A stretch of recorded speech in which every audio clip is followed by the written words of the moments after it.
कृष्णं वंदे जगद्गुरुम। जगद्गुरु भगवान श्री कृष्ण अर्जुन ने गीताना उपदेशમાં એના અંતિમ જ્ઞાન ષટકમાં જે જ્ઞાન આપે છે અને અર્જુનને નિમિત્ત બનાવીને જગતને જે ઉપદેશ આપ્યો છે એ પણ સર્વ ઉપનિષદના સારરૂપ છે. વસ્તુતઃ બ્રહ્મ અજ્ઞેય છે અને તેથી કોઈ ગમે તેટલી તીવ્ર મેધા, તીવ્ર પ્રજ્ઞા ધરાવનારો માનવી હોય, માનવી શું, દેવ હોય, સ્વયં વેદ હોય, તો પણ ભગવાનના સ્વરૂપને પૂર્ણતઃ જાણી શકવાનું કોઈનામાં સામર્થ્ય નથી. પરમાત્મા જ્ઞાનનો વિષય નથી. એનો અર્થ એ થાય છે કે જ્ઞાનની સીમામાં એને બાંધી ન શકાય.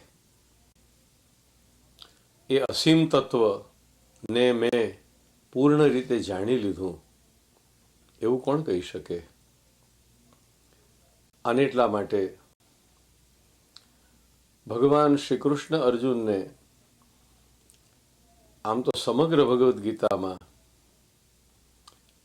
મોહમાંથી અને અજ્ઞાનમાંથી નિવૃત્ત થવા માટે જે ઉપદેશ આપતા રહ્યા એની આ જ્ઞાન ષટકમાં ઘણી જ સઘનતા જોવા મળે છે. શ્રી કૃષ્ણે આરંભ કર્યો કર્મ મીમાંસાથી. યુદ્ધ કરવું એ તારો ધર્મ છે, તું તો ક્ષત્રિય છે અને એટલા માટે આ યુદ્ધ તારા માટે તો સ્વર્ગ દ્વારમ અપાવૃતમ, આ તો ખુલ્લું સ્વર્ગનું દ્વાર છે. યદૃચ્છયા ચોપપન્નમ સ્વર્ગ દ્વારમ અપાવૃતમ ધર્માદ્યુદ્ધાશ્રયોન ક્ષત્રિયસ ન વિદ્યતે. એ ક્ષત્રિયને માટે ધર્મયુદ્ધથી ઉત્તમ કંઈ નથી. એમ કહીને ભગવાને અર્જુનના ક્ષત્રિય ધર્મનું એને કર્તવ્ય બતાવ્યું. સમગ્ર ગીતાને આરંભથી અંત સુધીની એક પ્રવાહિતામાં જોઈએ તો ગીતાનો આરંભ થયો અર્જુન વિષાદ યોગથી અને ગીતાની પરિણતિ મોક્ષ સંન્યાસ યોગમાં થઈ. શ્રી કૃષ્ણનું જીવન પણ આવો જ કંઈક સંદેશ આપે છે. ભગવાન શ્રી કૃષ્ણનું પ્રાગટ્ય થયું કંસના કારાગૃહમાં અને એક રાત્રિ પણ એ કારાગૃહની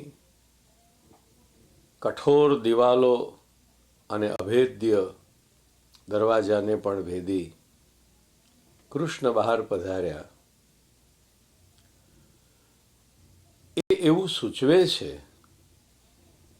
કે જગતના પ્રત્યેક જીવ જન્મતી વખતે ભલે બંધનાવસ્થામાં હોય, જન્મ કદાચ બંધન હોઈ શકે, પરંતુ જીવનનો અંત મુક્તિ જ હોવો જોઈએ. મુક્તિની વ્યાખ્યા ભક્તિ માર્ગીય રીતે કરવી કે જ્ઞાન માર્ગીય રીતે કરવી એ વાત ઓર, પણ કોઈ પણ પ્રકારે માનવી જે બદ્ધ દશામાં જન્મ્યો છે એ બદ્ધ દશામાં જો જીવતો રહે અને અંતે એનું મૃત્યુ પણ એ જ બદ્ધ દશામાં થાય તો લાગે છે કે મનુષ્ય નથી, કેવળ પશુતા ભરેલું જીવન જ જીવ્યો છે. મનુષ્ય જન્મ સાફલ્યમ કેવલમ ધર્મ સેવનમ મનુષ્યના જીવનની સફળતા કેવળ ધર્મનું સેવન છે. મનુષ્યનું જીવન કેવળ અર્થ અને કામથી, કેવળ ભૌતિક ભોગોથી પૂર્ણ તૃપ્તિ અનુભવતું નથી જ. એ સમાજને થયેલો યુગોનો અનુભવ છે.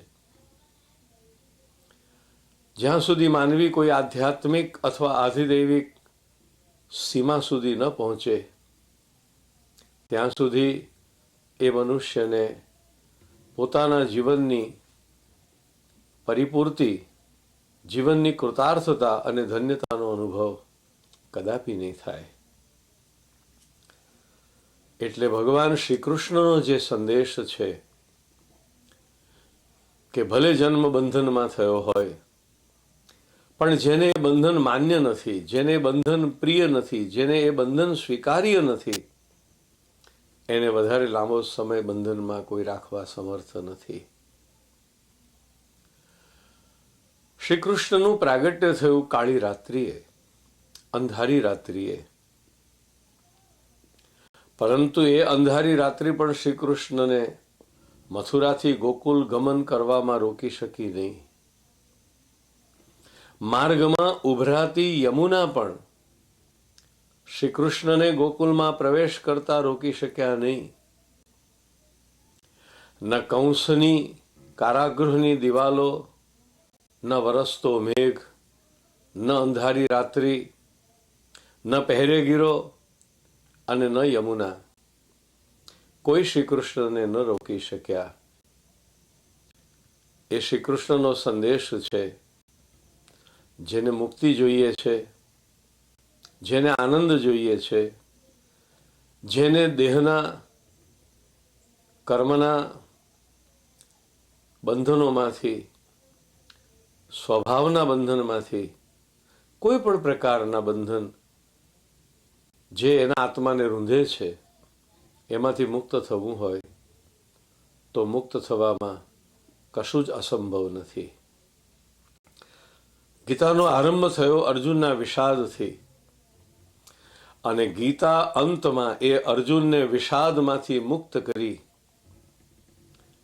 કેવળ વિષાદમાંથી જ નહીં, પરંતુ અર્જુનના એ વિષાદનું મૂળ જે મોહ હતો એ મોહમાંથી મુક્ત કરી અને પરમ તત્વ તરફ લઈ જાય છે. અર્જુને કહ્યું, નષ્ટો મોહ, મારો મોહ નષ્ટ થયો છે. અને એ વાત અર્જુનની ચોક્કસ પ્રામાણિક છે, કારણ કે ભગવાન શ્રી કૃષ્ણનો કરેલો ઉપદેશ વ્યર્થ નથી ગયો. અર્જુનને શ્રી કૃષ્ણ જે ભૂમિકાએ લઈ જાય છે એ ભૂમિકા જ્ઞાનની સર્વોચ્ચ ભૂમિકા છે. જ્ઞાનની સર્વોચ્ચ ભૂમિકા જગતને પરમાત્માની એક અદ્ભુત લીલા સૃષ્ટિના રૂપમાં નિરખે છે અને માનવ જીવનમાં બનનારી સમગ્ર ઘટનાઓને ભગવાનની એક સ્વચ્છંદ, સ્વતંત્ર લીલાના રૂપમાં જ સ્વીકારે છે. આ બધાનો વધ તું કરનારો નથી. અર્જુન, તું એમને મારે એ પહેલા મેં એમને મારેલા જ છે. કરતા તું નથી, કરતા હું છું. અને કરતા હું પણ નથી, કારણ કે મારામાં અહંકૃતિનો ભાવ નથી. યસ્ય નાહંકૃતિ ભાવો બુદ્ધિર યસ્ય ન લિપ્યતે. શ્રી કૃષ્ણ કહે છે કે જેના હૃદયમાં અહંકારનો ભાવ નથી એ મુક્ત છે. શ્રી કૃષ્ણ કહે છે જેની બુદ્ધિમાં મમત્વ નથી એ બંધનથી મુક્ત છે. વસ્તુતઃ મનુષ્યના ઉપર જે અનેક પ્રકારના બંધનો છે એ બંધનો મૂળ તો બે જ બંધન છે, અને તે અહંતા અને મમતા. શ્રીમદ ભગવદ્ ગીતા અહંતા અને મમત્વના નિવારણ માટે પણ વિવેક અને ભક્તિ એવા બે ઉપાયો સૂચવે છે. અહંતા મમતાનું નિવારણ વિવેકથી કરવું હશે તો થોડી જુદી પ્રક્રિયા છે, ભક્તિથી કરવું હશે તો થોડી જુદી પ્રક્રિયા છે. પરંતુ શ્રી કૃષ્ણે આ બધાનો ઉલ્લેખ કર્યો. અહમ દુઃખદાયી છે, એમાં કોઈ સંશય નથી. આચાર્ય શ્રી મહાપ્રભુજી પણ અહંતા મમતા નાશે સર્વથા નિરહંકૃતો સ્વરૂપસ્થો યદા જીવ કૃતાર્થસ્વ નિગદ્યતે એમ આજ્ઞા કરી અને અહંતા અને મમતાનો નાશ કરે ત્યારે જ જીવ કૃતાર્થ છે, ત્યારે જ એની મુક્તિ છે, એ વાત સિદ્ધ કરે છે. અહંકારના કારણે માનવી નથી સુખી થતો આલોકમાં અને નથી સુખી થતો પરલોકમાં. મમત્વ સદાને માટે મારતું જ રહે છે. એ સ્થિતિમાં અર્જુનને નિર્મમો નિરહંકાર એ સ્થિતિમાં પહોંચાડવા માટે ભગવાન શ્રી કૃષ્ણે શાસ્ત્રના મર્મ અર્જુનની સામે પ્રગટ કર્યા છે. ભગવાન શ્રી કૃષ્ણે અર્જુનને એના સ્વરૂપનું ભાન કરાવ્યું. એટલા માટે ભગવદ્ ગીતાનું આખું સ્વરૂપ પણ પ્રતિકાત્મક છે. શરીર રથ છે અને ઇન્દ્રિયો એના અશ્વ છે. આહુ શરીરમ રથમ ઇન્દ્રિયાણી હયાહા. ઇન્દ્રિયો અશ્વ છે, બુદ્ધિ સારથી છે, મન લગામ છે અને આત્મા એનો રથી એટલે એનો માલિક છે. ભગવાન શ્રી કૃષ્ણનું પણ ભગવદ્ ગીતાના પ્રસંગનું ચિત્ર ઉપનિષદના જ આજ એક રૂપકને પ્રગટ કરે છે. રથના આરંભમાં ઘોડાઓની લગામ પકડીને બિરાજેલા ભગવાન શ્રી કૃષ્ણ અને હાથમાંથી જેને ગાંડિયું સરી પડ્યું છે એવો અર્જુન, જે હતાશ થઈ નતમસ્તકે બેસી ગયો છે. આ એક જીવ છે જે પુરુષાર્થહીન સ્થિતિમાં મુકાયો અને ભગવાન શ્રી કૃષ્ણ એને કર્મપરાયણ થઈ ભક્તિમય બની અને જગતના સમગ્ર તત્વોને જાણવાનો ઉપદેશ આપી રહ્યા છે. શરીર છે ક્ષેત્ર અને એની અંદર વસનારો જીવ છે ક્ષેત્રજ્ઞ. શ્રી કૃષ્ણએ કહ્યું કે શરીરને પણ જાણો, ક્ષેત્રને પણ જાણો અને ક્ષેત્રજ્ઞને પણ જાણો.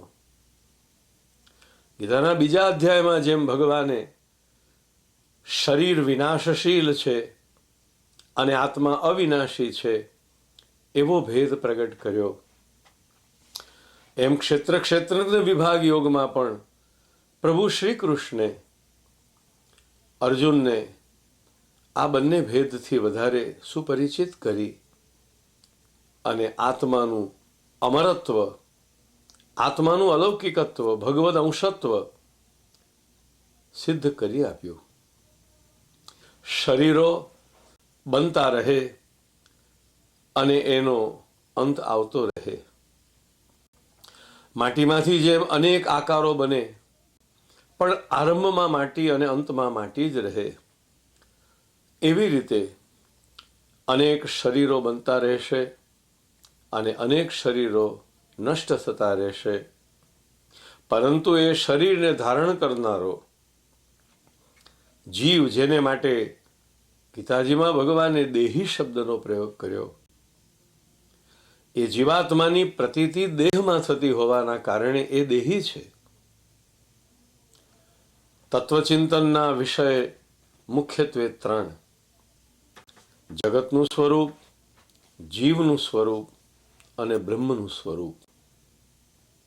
શ્રીમદ ભગવદ્ ગીતા સર્વ ઉપનિષદોનો સાર હોવાથી ગીતાજીએ પણ જગતના, જીવના અને બ્રહ્મના સ્વરૂપ વિશે ઘણી સ્પષ્ટ ચર્ચા કરી છે. આ જગત પરમાત્માની રચના છે.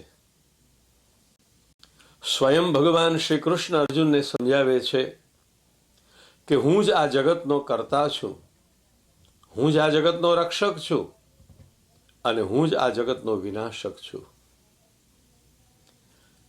જો ભગવાન સ્વયં આ જગતમાં સર્જક, પોષક અને વિનાશક તરીકે વિરાજેલા હોય તો પછી આ જગતને કલ્પિત માનવાનું કોઈ કારણ રહેતું નથી.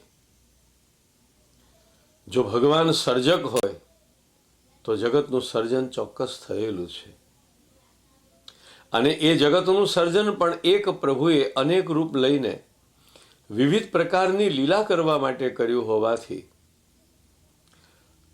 જેમ ક્રીડાંગણમાં અનેક ખેલાડીઓ આવીને વિવિધ પ્રકારની રમતો રમે છે, એ જ પ્રકારે ભગવાન અનેક રૂપ ધારણ કરી આ જગતરૂપી ક્રીડાંગણમાં ખેલવા માટે પધાર્યા છે. અખિલ બ્રહ્માંડમાં એક તું શ્રી હરિ, જૂજવે રૂપે અનંત ભાસે.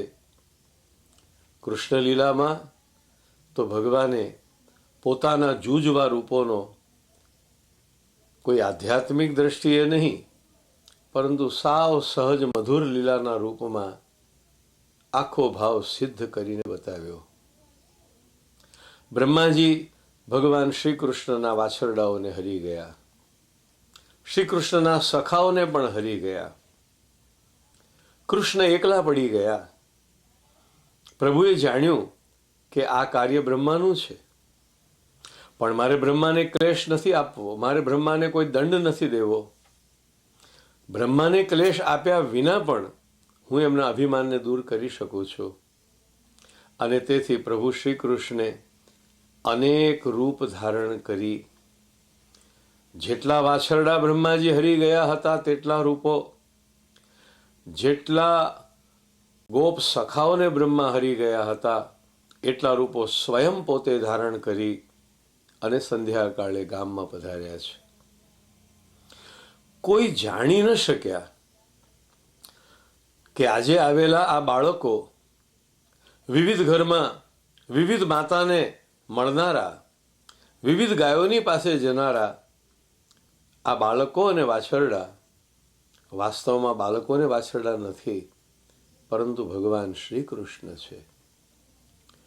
વિવિધ લીલા કરવાને માટે પ્રભુ વિવિધ રૂપ ધારણ કરે છે અને એક રૂપ બીજા રૂપની સાથે મળતું ન આવે, સ્વતંત્ર રૂપમાં પણ એ બિરાજમાન થાય એવો અનુભવ વ્રજ લીલામાં પણ પ્રભુએ કરાવ્યો.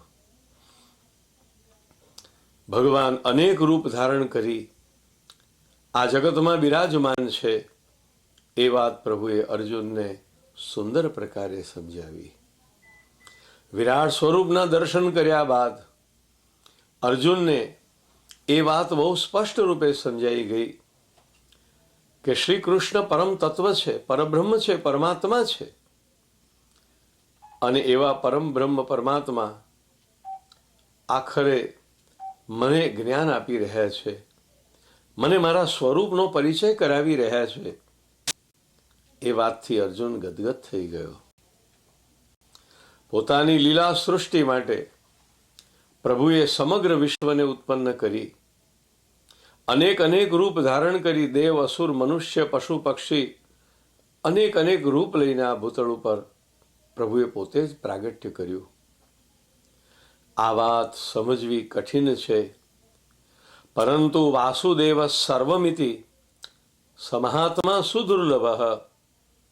ભગવાને કહ્યું સર્વત્ર હું છું એવું જાણનારો મહાત્મા દુર્લભ છે. આ વાત કૃષ્ણ લીલામાં પ્રભુએ ભક્તોની સામે પ્રગટ કરી છે. જોને પ્રભુના અનેકવિધ રૂપ, જેવી રીતે બ્રહ્માનો ગર્વ હરવાને માટે પ્રભુએ અનેક વાછરડા અને ગાયોના ગોપ સખાઓના રૂપ લીધા, એવી રીતે રાસલીલા જ્યારે પરાકાષ્ઠાએ પહોંચી ત્યારે જેટલા ગોપીજનો છે એટલા પણ પ્રભુએ વિવિધ રૂપ ધારણ કરી અને એમની સાથે રાસલીલા કરી. દ્વારિકા લીલામાં નારદજીએ જોયું કે પ્રત્યેક મહેલ જુદા છે, પ્રત્યેક મહેલમાં રાણીઓ જુદી છે, પરંતુ કૃષ્ણ દરેકમાં એક સમાન છે. કબીરે એક દોહામાં આ જ ભાવને વ્યક્ત કર્યો છે. સબ ઘટ મેરા સાઈયા, સુની સેજ ન કોઈ, બલિહારી વા ઘટ કી, જીઘટ પરગટ હોય. કૃષ્ણ દરેક ભવનમાં બેઠા છે, દરેક શૈયામાં પહોંચ્યા છે, દરેક રૂપે કૃષ્ણ જ અભિવ્યક્ત થયા છે. ફર્ક માત્ર એટલો છે કે ક્યાંક એ પ્રગટ છે અને ક્યાંક હજી એ પ્રગટ નથી. કોઈ પણ રૂપે પ્રભુ જ આ જગતમાં બિરાજમાન છે. અને એટલા માટે પ્રભુએ સ્વયં જ્યારે પોતાનો પરિચય ત્રણે પ્રકારે આપ્યો, દ્વાવિમૌ પુરુષો લોકે ક્ષરચાક્ષર એવ ચ, ક્ષર સર્વાણી ભૂતાની કુટસ્થોક્ષર ઉચ્યતે. પ્રભુએ કહ્યું કે જળ જગત રૂપે પણ હું જ છું, ચૈતન્ય જીવ રૂપે પણ હું જ છું, અને આ બંનેથી પર ઉત્તમ પુરુષસ્ત્વન્ય પરમાત્મેત્યુદાહૃત, પરમાત્મા રૂપે જળ અને જળ જગત અને ચેતન જીવથી પણ ઉપર પરબ્રહ્મ પરમાત્મા રૂપે પણ હું જ છું. આ વાત અર્જુનને સમજાવી. શ્રીમદ ભગવદ્ ગીતાની વિશેષતા એ છે કે ભગવાનના સ્વરૂપનો પરિચય કોઈ ઋષિમુનિએ નથી આપ્યો, સ્વયં ભગવાને પોતે જ પોતાનો પરિચય આપ્યો છે. અને જ્યારે સ્વયં ભગવાન સ્વયંનો પરિચય આપી રહ્યા હોય તો એમાં કોઈ ભ્રાંતિ હોવાની અથવા એમાં કોઈ અન્યથા ભાવ હોવાની જરા પણ સંભાવના નથી. શ્રી કૃષ્ણ અર્જુનને વાત્સલ્યપૂર્વક જીવનના રહસ્યો સમજાવી રહ્યા છે. મમ યોનિ મહદ બ્રહ્મ તસ્મિન ગર્ભમ દધામ્યહમ. પ્રકૃતિની અંદર હું પિતા રૂપે અને પ્રકૃતિ માતા રૂપે આ યુગલ સ્વરૂપમાં ભગવાન કહે છે હું જગતને પ્રગટ કરું છું. અને એ જગતમાં જેમ અગ્નિમાંથી અનેક તણખાઓ પ્રગટ થાય એવી રીતે પરબ્રહ્મ પરમાત્માથી જે અનેક અસુર મનુષ્ય દેવો વગેરે પ્રાણીઓ પ્રગટ થયા, વાસ્તવમાં એ પણ ભગવદ અંશો છે, ભગવાનના જ સ્વરૂપો છે. આ આખી જીવન સૃષ્ટિ પ્રભુએ અર્જુનની સામે પ્રગટ કરી છે. જગતને મિથ્યા, માયા કે કલ્પના માનવાને બદલે એ પ્રભુની લીલા સૃષ્ટિ છે.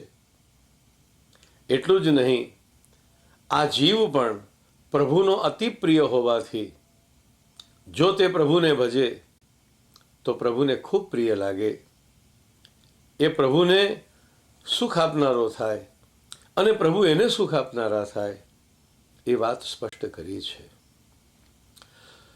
વિશેષ કરીને ભગવદ્ ગીતામાં ભગવાને અર્જુનને જ્ઞાન આપ્યું છે સ્વધર્મનું. સ્વધર્મમપી ચાવેક્ષ ન વિકંપિતુમર્હસી. અર્જુન, તારો ધર્મ તું જાણ. ભગવાને કૃષ્ણ અવતાર લીલામાં પોતાના પ્રાગટ્યનું કારણ બતાવતા ધર્મ સંસ્થાપનાર્થાય સંભવામી કહ્યું, તો જીવનમાં પ્રસંગોમાં જ્યાં જ્યાં પણ જે જીવને એના સ્વધર્મની વ્યાખ્યામાં ભ્રમિત થતો જોયો, ભ્રાંત થતો જોયો, ત્યાં ત્યાં પ્રભુએ એને એનો ધર્મ સમજાવ્યો છે.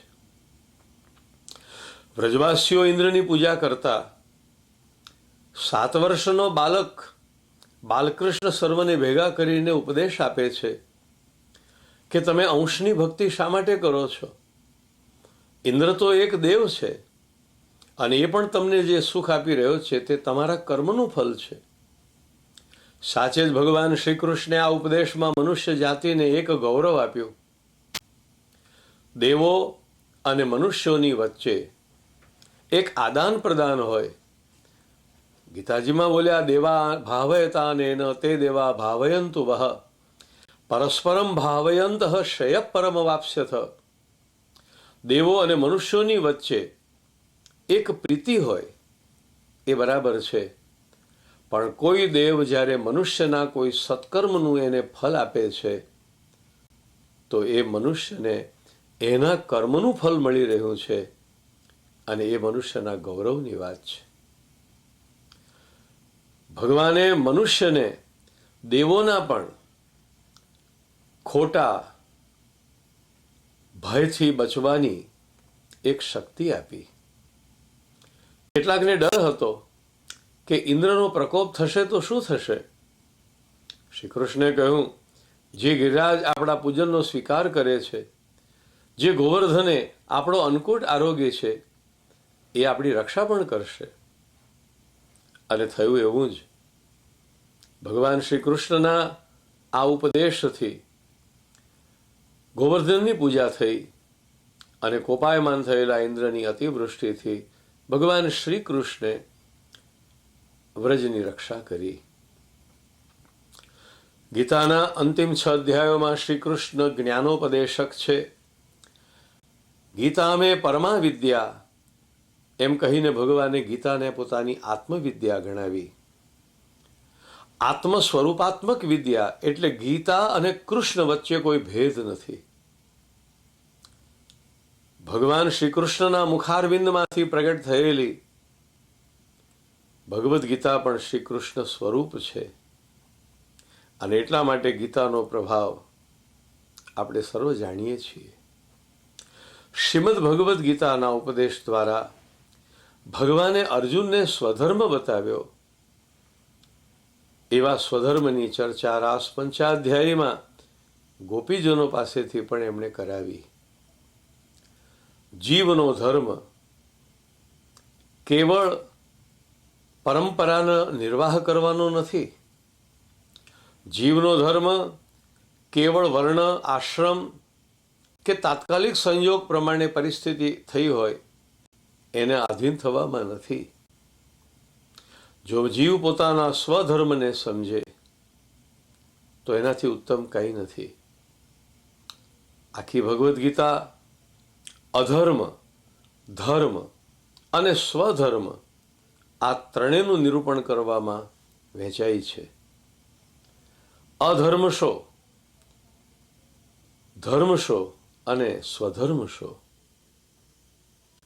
એક બાજુ કૌરવો ઊભા છે જે અધર્મના પક્ષમાં છે, એક બાજુ પાંડવો ઊભા છે જેના અગ્રણી ધર્મરાજ યુધિષ્ઠિર છે. પણ આ ધર્મ અને અધર્મની બરોબર વચ્ચે આવીને ઊભો રહેલો અર્જુન મારો સ્વધર્મ શું છે એ સમજવામાં મૂંઝાયો છે, અને પ્રભુ એને સ્વધર્મ સમજાવી રહ્યા છે. આ સ્વધર્મ જીવ પરમાત્માના સ્વરૂપને જાણે અને પોતાના સ્વરૂપને જાણે તે છે. હું ભગવાન છું એ ભાવ ક્યારેક જીવનું પતન પણ લાવે. પણ હું ભગવાનનો અંશ છું, હું ભગવાનનો દાસ છું, હું ભગવાનનો ભક્ત છું, અને મારા ભગવાનના ચરણારવિંદમાં મેં મારું સર્વસ્વ સમર્પણ કરી દીધું છે. એ ભાવ જો રહેશે તો એ જીવને અહંકાર અને મમતા કદી પણ બાધક નહીં થાય, એનું પતન કરનારા નહીં થાય.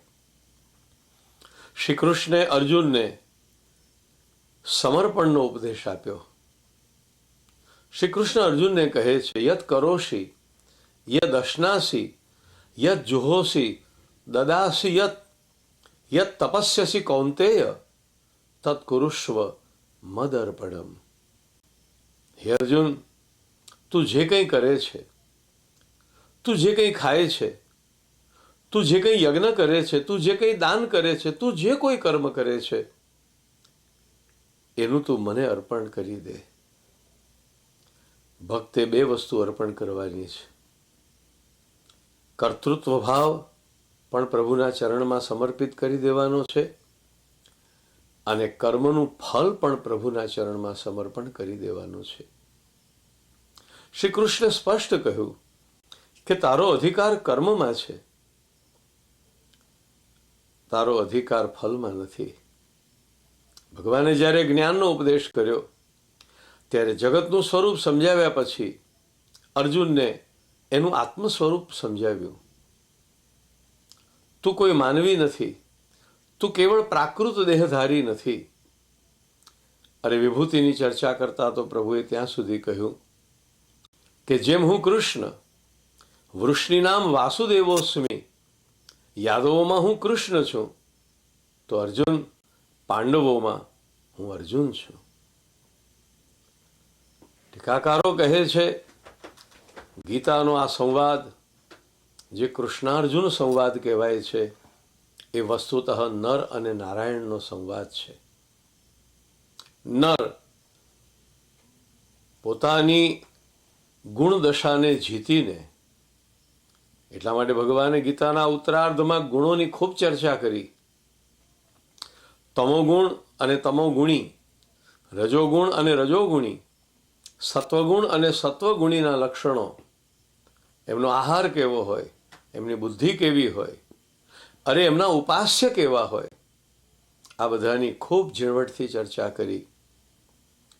3 ગુણોનો પરિચય અર્જુનને એટલા માટે કરાવ્યો કે અર્જુને 3 ગુણો પાર કરવાના છે. ગીતા મનુષ્યને અંતમાં નિર્ગુણત્વમાં લઈ જવા ચાહે છે. શ્રી કૃષ્ણે અર્જુનને સ્પષ્ટ શબ્દોમાં કહ્યું, ત્રૈગુણ્ય વિષયા વેદા નિસ્ત્રૈગુણ્યો ભવા અર્જુન. તામસ જીવ તમોગુણને જીતીને, રજોગુણને હરાવીને સત્વગુણ પ્રાપ્ત કરી અને છેવટે સત્વગુણમાંથી પણ મુક્ત થઈ અને નિર્ગુણત્વને પ્રાપ્ત કરે તો નરને નારાયણ થતા જરા પણ વાર ન લાગે. વસ્તુતઃ નર અને નારાયણ એ બંને એકમેકના સખા છે. ઉપનિષદોએ દ્વા સુપર્ણા સયુજા સખાયા સમાનમ વૃક્ષમ પરિશસ્વ જાતે, સંસારના વૃક્ષની ડાળ પર બેઠેલા આ 2 પક્ષીઓ કે જે એકમેકના સહજ સખા છે, નિત્ય સખા છે, એ રૂપક આપ્યું. આ રૂપક ભગવદ્ ગીતાના કૃષ્ણ અને અર્જુનને ખૂબ યથાર્થ રીતે પ્રગટ કરે છે. કારણ કે અર્જુન અને કૃષ્ણના અનેક સંબંધોમાં રથી સારથી કે બંને ભાઈઓ છે, ગુરુ શિષ્ય છે, શાળા બનેવી છે, એ બધી વાતને નહીં, પરંતુ એકમેકના પરમ સખા છે. શ્રી કૃષ્ણે અર્જુનને વારે વારે કહ્યું છે, તું મારો પ્રિય સખા છે. નારાયણ નરને કહી રહ્યા છે. અને એટલા માટે આ વિધાન કેવળ અર્જુન માટેનું નથી, પણ જગતના પ્રત્યેક જીવાત્મા માટેનું છે.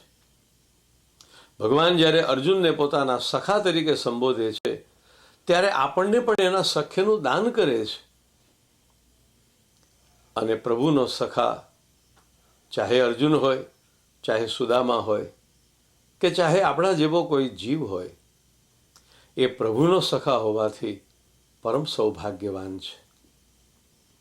જગતનો કોઈ પણ જીવ જ્યારે અર્જુનની જેમ મોહમાં ડૂબે, કિંગ કર્તવ્ય મૂળ સ્થિતિમાં મુકાય, એને ક્યાંયથી માર્ગદર્શન ન મળે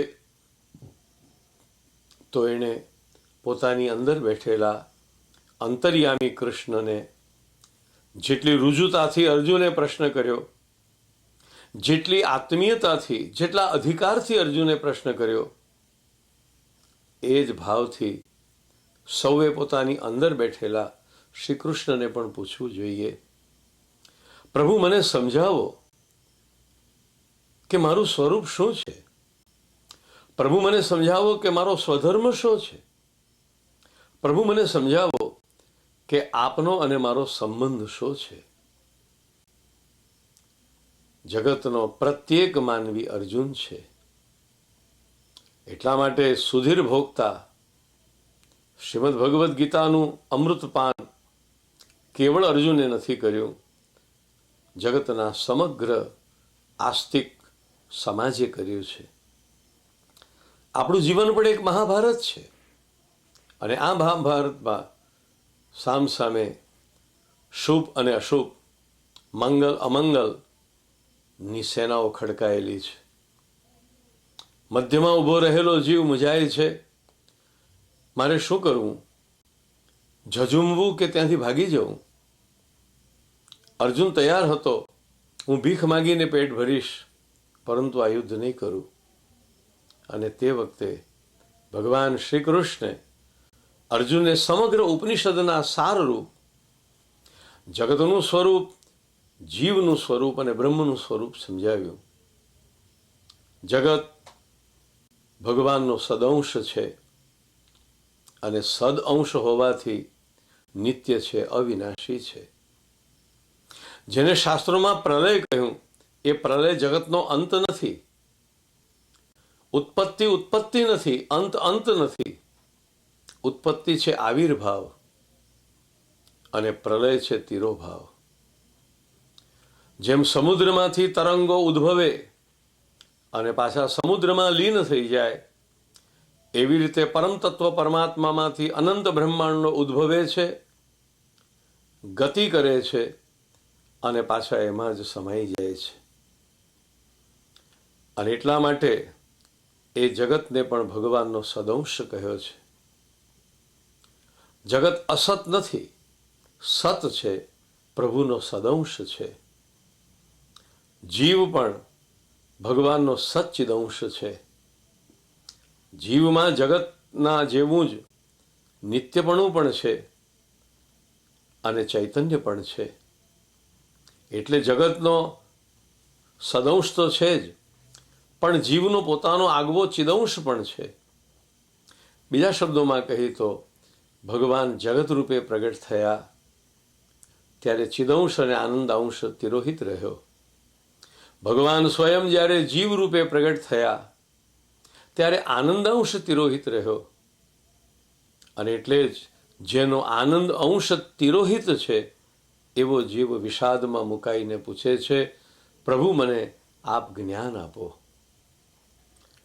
શ્રી કૃષ્ણે અર્જુનને જે જ્ઞાન આપ્યું છે એ જ્ઞાન વાણીથી આપ્યું.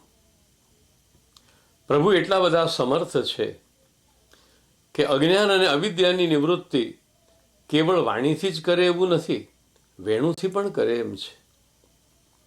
વેણુગીતના સુબોધનીજીમાં શ્રી મહાપ્રભુજીએ સમજાવ્યું કે પ્રભુએ પોતાની લીલાથી જેમ પૂતના રૂપી અવિદ્યાનો નાશ કર્યો, એમ વેણુનાદથી પ્રભુએ ભક્તોને પંચપરવા વિદ્યાનું પણ દાન કર્યું છે. દેહાધ્યાસ, ઇન્દ્રિયાધ્યાસ, પ્રાણાધ્યાસ, અંતઃકરણાધ્યાસ અને સ્વરૂપ વિસ્મૃતિ, આ પંચપરવા અવિદ્યારૂપી પૂતનાનો નાશ કરીને વેણુના નાદ દ્વારા પ્રભુએ ભક્તોને પંચપરવા વિદ્યાનું દાન કર્યું છે. આ પંચપરવા વિદ્યા એટલે સાંખ્ય, યોગ, તપ, વૈરાગ્ય અને ભક્તિ. જો ભગવાન શ્રી કૃષ્ણ પોતાના ભક્તને વિદ્યાનું દાન કરવા ઈચ્છશે તો એક પણ શબ્દનો ઉપયોગ કર્યા વિના, જરાય સંવાદ કર્યા વિના, કેવળ પોતાના મધુર વેણુનાદ દ્વારા આ પંચપરવા વિદ્યાનું પણ દાન કરી શકે છે. શ્રીમદ ભગવદ્ ગીતામાં તો ભગવાને અર્જુનને વચનો દ્વારા વિદ્યાનું દાન કર્યું. વ્રજમાં તો ગોપીજનોને વેણુના નાદ દ્વારા પ્રભુએ પંચપરવા વિદ્યાનું દાન કર્યું છે.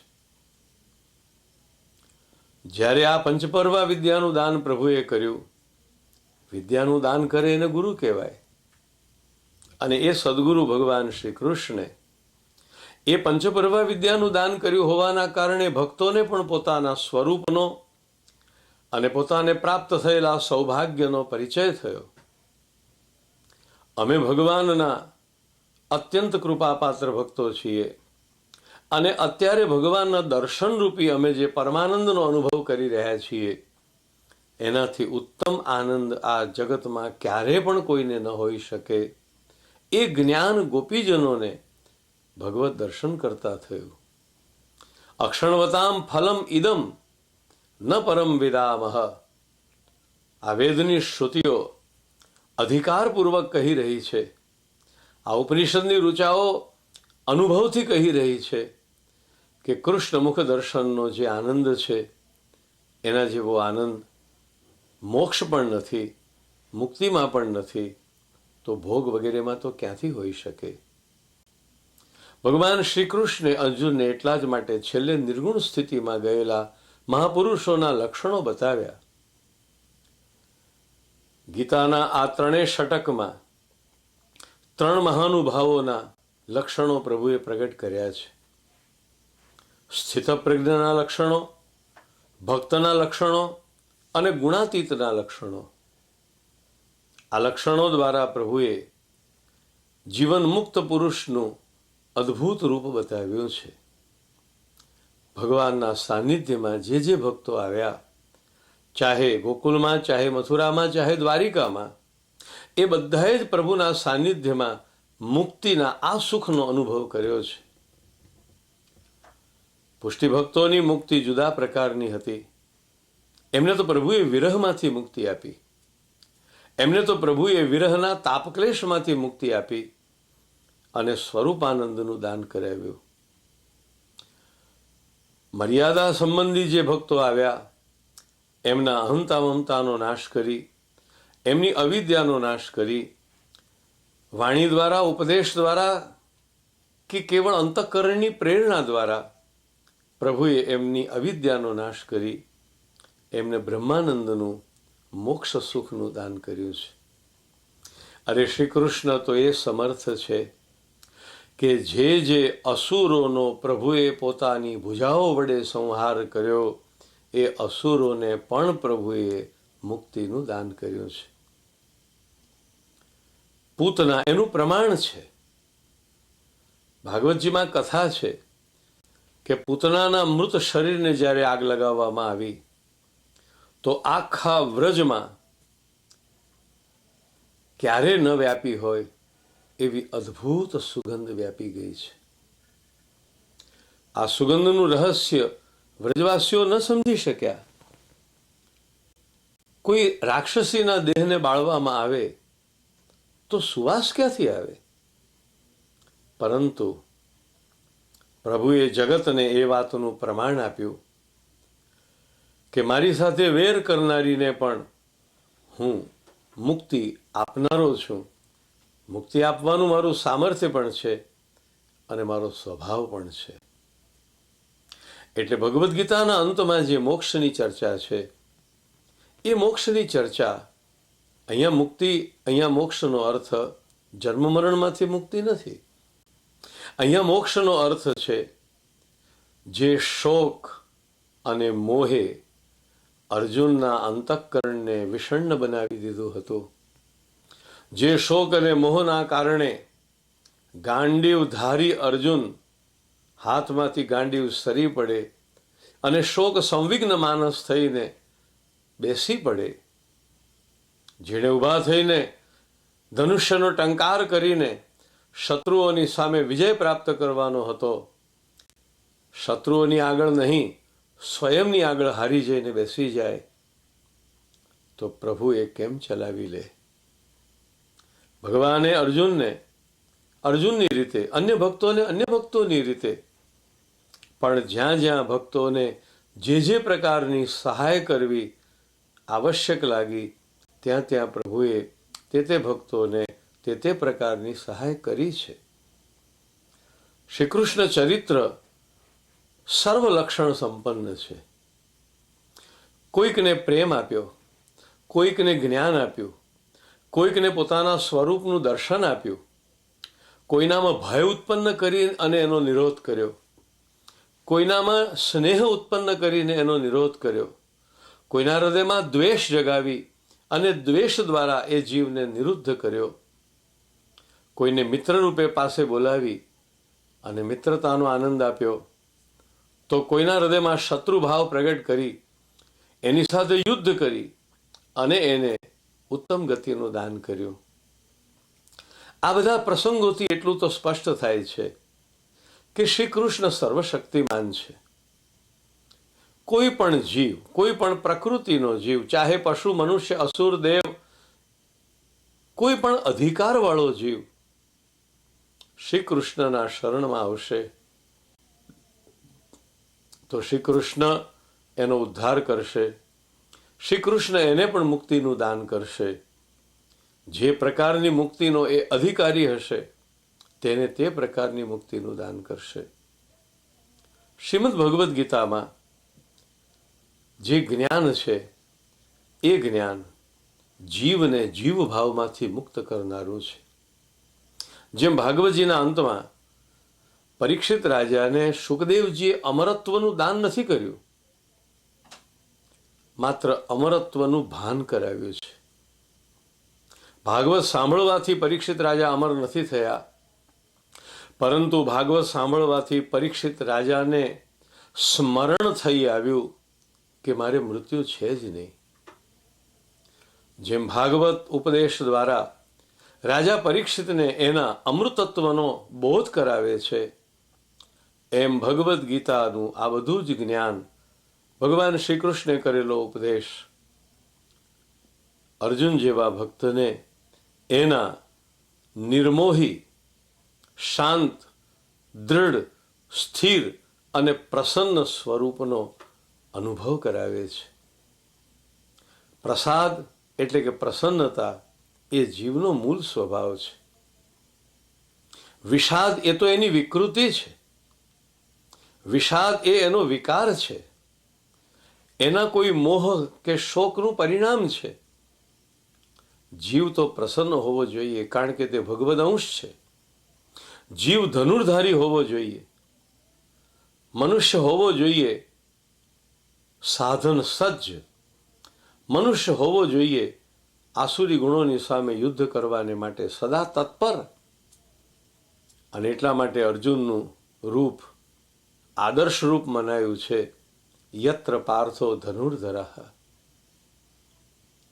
સંજયે ગીતાનો અંત લાવતા કુરુક્ષેત્રનું યુદ્ધ હજી પૂરું થયું નથી, છતાં યુદ્ધનું પરિણામ શું આવશે એની આગાહી કરી દીધી. અગર જેના હાથમાંથી ગાંડીવ સરી પડ્યું છે એવો અર્જુન પાછો ધનુર્ધર બની જાય અને યોગેશ્વર કૃષ્ણ જો એની આગળ સારથી બનીને ઊભા રહેશે તો અર્જુનને કોઈ પરાજિત નહીં કરી શકે. જીવનના ભૌતિક પડકારોમાં કે પછી આધ્યાત્મિક ઉપલબ્ધિઓમાં કે પછી આધિદૈવિક અનુભૂતિઓમાં જો મનુષ્ય પ્રમાદ છોડીને હાથમાં પુરુષાર્થનું શસ્ત્ર લઈને ઊભો થાય, યત્ર યોગેશ્વર કૃષ્ણ, યોગના ઈશ્વર ભગવાન શ્રી કૃષ્ણ જ્યાં છે. અરે ભાગવતમાં તો એવો પણ પ્રસંગ કહેવાયો કે અર્જુનના રથની આગળ ઊભા રહીને શ્રી કૃષ્ણે સામા પક્ષમાં રહેલા યોદ્ધાઓના આયુષ્યને, બુદ્ધિને, બળને, એમના યુદ્ધમાં જીતાડનારા બધા કૌશલ્યને પણ ચૂસી લીધા છે, હરી લીધા છે. અર્જુનને વિજય મળ્યો નથી, શ્રી કૃષ્ણે અર્જુનને વિજય અપાવ્યો છે. અર્જુન જીત્યો નથી, શ્રી કૃષ્ણે જીતાડ્યો છે. જે બાણ અર્જુન ખમી નહીં શકે એવું લાગ્યું, ત્યાં શ્રી કૃષ્ણે એ બાણ પોતાના સ્વરૂપ ઉપર, પોતાના શરીર ઉપર ખમી લીધા છે. ગીતાનો ગાયક શ્રી કૃષ્ણ કેવળ ગુરુ જ નહીં, કેવળ ઉપદેશક જ નહીં, પરંતુ અર્જુનનો મહાન રક્ષક બનીને પણ ઊભો છે. આવું જગતમાં કોણ હોય જે જ્ઞાન આપતી વખતે ગુરુ હોય, રક્ષણ કરતી વખતે રક્ષક હોય, માર્ગ બતાવતી વખતે સારથી હોય, અને જીવનના ડગલે ને પગલે આવનારી પલટાતી પરિસ્થિતિઓમાં પરમ મિત્ર હોય. કૃષ્ણ સિવાય એ કોઈ ન હોઈ શકે. અને એટલે જ કહેવાયું, ત્વમેવ માતા ચ પિતા ત્વમેવ, ત્વમેવ બંધુ ચ સખા ત્વમેવ, ત્વમેવ વિદ્યા દ્રવિણમ ત્વમેવ, ત્વમેવ સર્વમ મમ દેવ દેવ. ભક્તનું ભગવાન સર્વસ્વ છે. એ પિતા પણ છે, એ ગુરુ પણ છે, એ પતિ પણ છે, એ મિત્ર પણ છે, એ સહાયક પણ છે, એ સંપત્તિ પણ છે, એ સર્વસ્વ છે. ભગવાન જેનું સર્વસ્વ છે એવા આ ભક્તો કેવળ ભગવાનને આ ભરોસે જો પ્રમાદ ખંખેરીને ઊભા થાય, સંશયોને દૂર કરીને શ્રદ્ધાપૂર્વક ઉઠે અને પોતાની ભુજાઓમાં જો ગાંડીવને ઉઠાવે. અર્જુન હોવો જોઈએ ધનુર્ધર, અને ભગવાન હોવા જોઈએ યોગેશ્વર. ધનુર્ધરનો અર્થ છે પુરુષાર્થ, અને યોગેશ્વરનો અર્થ છે કૃપા. જો મનુષ્યની પાસે પુરુષાર્થ હોય, જો મનુષ્યને પ્રભુની કૃપા હોય, તો તત્ર શ્રી વિજયો ભૂતિ ધ્રુવાનીતિ મતિર્મમ. સંજય કહે છે, જીવ પુરુષાર્થી હોય અને કૃપાલુ પ્રભુનો એને સાથ હોય તો શ્રી એટલે સંપત્તિ ત્યાં છે, વિજય ત્યાં છે, કલ્યાણ ત્યાં છે, સઘળું મંગલ ત્યાં જ રહેલું છે. અને એટલા માટે અર્જુનના જેવી પરિસ્થિતિ જ્યારે આપણા જીવનમાં પણ આવે છે, ત્યારે આપણે યાદ રાખીએ કે અર્જુનના રથમાં અર્જુન એકલો ન હતો, એની સાથે કૃષ્ણ હતા. એમ આપણા જીવન માર્ગમાં આપણે પણ જ્યારે આગળ વધી રહ્યા છીએ ત્યારે કોઈક એવો દોરાહો આવીને ઊભો રહે કે જ્યાં આપણને મૂંઝવણ થાય કે મારે આ માર્ગે જવું કે આ માર્ગે જવું. તે વખતે આપણે આંખો મીચીને દુસ્સાહસ કરીને કોઈ માર્ગ પસંદ કરી લઈએ એના કરતાં જે સદા આપણી અંદર આપણો સારથી, આપણો કૃષ્ણ, આપણો ગીતાનો ગાયક, આપણો પરમેશ્વર, આપણો સર્જક, જે આપણા હૃદયમાં હંમેશા આપણી પાસે રહે છે, એને આપણે પૂછી શકીએ છીએ. જેટલા કૃષ્ણ અર્જુનની સમીપ હતા એટલા જ કૃષ્ણ આપણા બધાની પણ સમીપ છે. આ એણે પોતે કહ્યું છે. અને તેથી ફરક માત્ર એટલો છે કે અર્જુનને એના સામીપ્યની ખબર છે, આપણને નથી. અર્જુન એને પોકાર કરીને પૂછે છે કે હું શું કરું, અને આપણને એની જાણ ન હોવાના કારણે આપણે એને પોકાર કરીને પૂછતા નથી કે હું શું કરું. જીવનના કુરુક્ષેત્રમાં ભગવાન શ્રી કૃષ્ણનો પણ સંદેશ સાંભળતા રહીએ. એણે આપણને આપેલું કર્મ કૌશલ્ય જીવનમાં અપનાવીએ. આવી પડેલા તમામ કર્મ કરતા જઈએ અને છતાં એમાં લપટાયા વગર પદ્મપત્ર મિવાંબસા, જેમ કમળની પાંદડી ઉપર જલ પડે પણ કમળ લેપાય નહીં, એવી રીતે અનેક કર્મો કરતો હોવા છતાં જીવ એનાથી લેપાય નહીં. એ કર્મ કૌશલ્ય શ્રી કૃષ્ણ આપણને શીખવે. જ્યાં દ્રષ્ટિ પડે ત્યાં ભગવાન બિરાજે છે. એ જ અનંત નેત્રવાળો છે માટે બધું જુએ છે. એ અનંત ભુજાવાળો છે માટે જરૂર રક્ષા કરે છે. એ અનંત મસ્તકવાળો છે અને તેથી જ્યાં જ્યાં કરીશું ત્યાં પરિણામ એને પ્રાપ્ત થશે. એવી અને મારા દ્વારા જે કંઈ સમર્પિત થશે એને એ પ્રીતિથી સ્વીકારશે. એનો સ્નેહ સદા મારા ઉપર રહેશે. ભક્ત એને પ્રિય છે એટલું કોઈ પ્રિય નથી. એ પ્રકારનું ભક્તિ માધુર્ય પણ આપણે ભગવાન શ્રી કૃષ્ણના સંદેશ અને જીવન લીલામાંથી, અવતાર લીલામાંથી પ્રાપ્ત થાય છે. અંતે પ્રભુએ પોતાના સ્વરૂપનો ઉપદેશ આપી અને અર્જુનને બતાવ્યું. શાસ્ત્રો કહે છે તે પ્રમાણે, ગીતા કહે છે તે પ્રમાણે, મમ વર્તમાં અનુવર્તન્તે મનુષ્યા પાર્થ સર્વશઃ. જેમ જળમાં કોઈ પણ દિશાએ પડેલું જલ વહેતું વહેતું છેવટે સાગરમાં મળે છે. આકાશાત પતિતમ તોયમ યથા ગચ્છતિ સાગરમ. ગમે ત્યાં વરસેલું જલ અંતમાં સમુદ્રમાં સમાય છે, એમ જીવ આખરે તો પરબ્રહ્મને જ પ્રાપ્ત થશે. જો જ્ઞાની હશે તો ભગવાનમાં મળી જશે, ભક્ત હશે તો ભગવાનને મળશે. પણ જ્ઞાની કે ભક્તનું ભગવાન સાથે મિલન થશે એમાં જરાય સંદેહ નથી. શ્રી કૃષ્ણના આ ગીતોપદેશ અને શ્રી કૃષ્ણની અવતાર લીલાનો જે જીવનોપદેશ છે, એ બંનેમાંથી જે થોડી ઘણી પ્રેરણા પ્રાપ્ત થઈ એ અનુસાર આપણે એના ઉપર વિચાર કર્યો. આપણા સર્વના હૃદયમાં બિરાજતો યોગેશ્વર કૃષ્ણ, ગીતાનો ગાયક કૃષ્ણ, પરબ્રહ્મ પરમાત્મા શ્રી કૃષ્ણ જ્યારે જ્યારે પણ આપણે એને પૂછીએ, જ્યારે જ્યારે પણ પોકારીએ, ત્યારે ત્યારે એ પ્રગટ થઈ અને આપણને પણ આપણા જીવનની રાહ બતાવતો રહે, એ જ પ્રાર્થના સાથે આપણે પ્રભુના કોમલ મધુર ફલાત્મક સુંદર ચરણારવિંદમાં વંદન કરીએ. કૃષ્ણમ વંદે જગદગુરુમ ત્વમેવ સર્વમ મમ દેવ દેવ.